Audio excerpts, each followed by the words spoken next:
उसे अगले जन्म में भी, मैंने कहा ना बैठ जाओ भक्त, बैठ। उसे अगले जन्म में करना पड़ता है। इतना ही नहीं, पिछले जन्म के कर्मों के आधार पर ही इस जन्म में ईश्वर उसे विभिन्न जातियों में जन्म देते हैं। जाति व्यवस्था ईश्वर का बनाया हुआ है क्या महाराज? इसमें भी कोई संदेह है? संदेह तो है महाराज, तभी तो पूछ रहा हूं। क्या तुम्हें ईश्वर में विश्वास नहीं है? इसीलिए तो मुझे संदेह हो रहा है कि जाति व्यवस्था ईश्वर का बनाया हुआ हो ही नहीं सकता। यानी कि ये लोग मूर्ख हैं?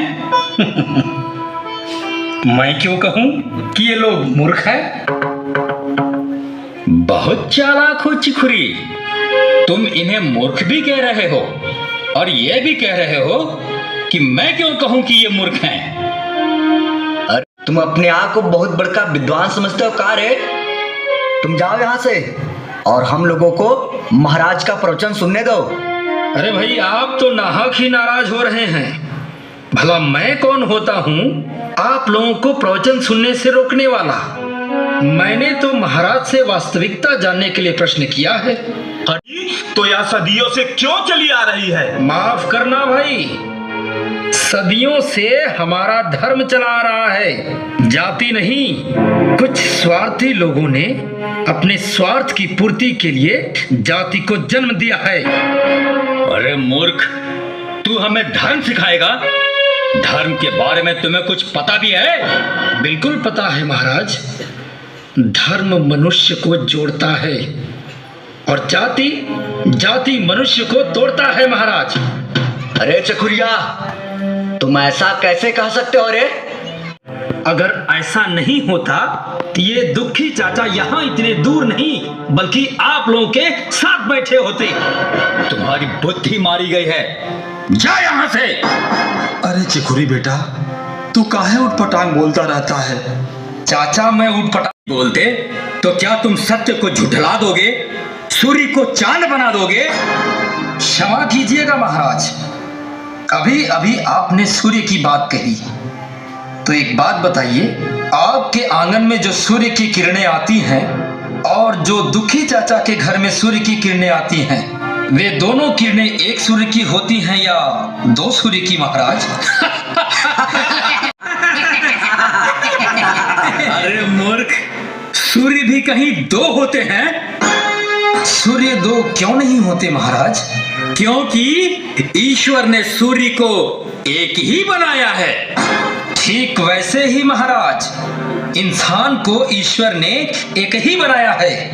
इस जो बच्चा जन्म लेता है और मेरे घर में जो बच्चा जन्म लेता है, दोनों का जन्म मार्ग एक होता है। सब जन्म में है एक ही रास्ते, सब जन्म में है एक ही रास्ते, फिर भी ये भगवान है बाबा, तिलक छापा पंडित बाबा।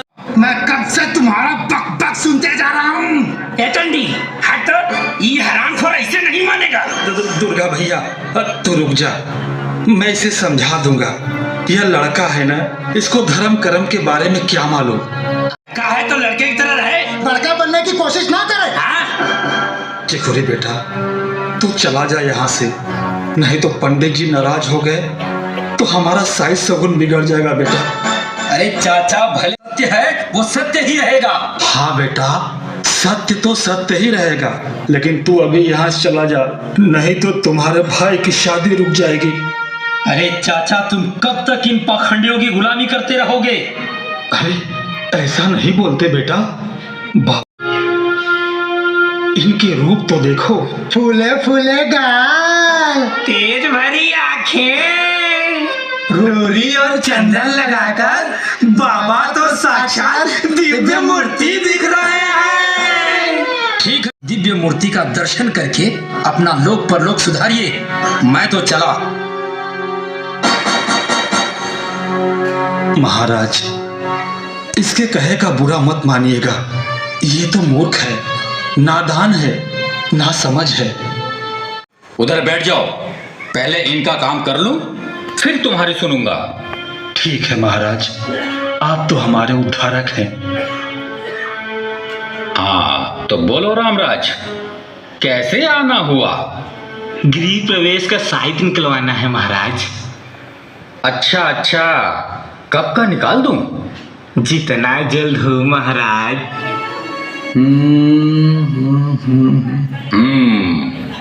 अगले काल 3 बजे का मुहूर्त है। ठीक है महाराज, पूजा पाठ के लिए आप तो आएंगे ना? अरे हमारे पास कहाँ समय है, चंडीदास जाकर पूजा करा देगा। ठीक है महाराज, प्रणाम। महाराज प्रसाद। दुर्गादास। जी महाराज। अच्छा अच्छा, इधर आइए, इधर आइए। ये आपके लिए, ये आपके परिवार के लिए, और ये आपके खानदान के लिए। महाराज एक गुप्त बात है महाराज। गुप्त बात? हाँ तो बोलो। महाराज। अच्छा अच्छा, हाँ तो क्या बात है जजमान?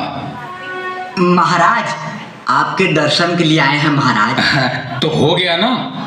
जी महाराज। तो जाओ यहाँ से। महाराज प्रसाद।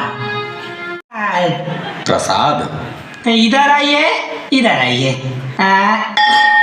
ये आपके लिए, और ये आपके परिवार के लिए, और ये आपके खानदान के लिए। प्रणाम महाराज। महाराज। चंडीदास। महाराज। एक लोटा जल लेके आओ। ठीक है महाराज। हाँ।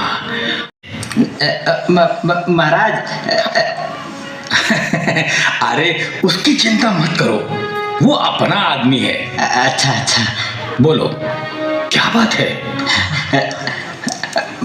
महाराज मेरी बीबी मेरे बस में नहीं रहती महाराज।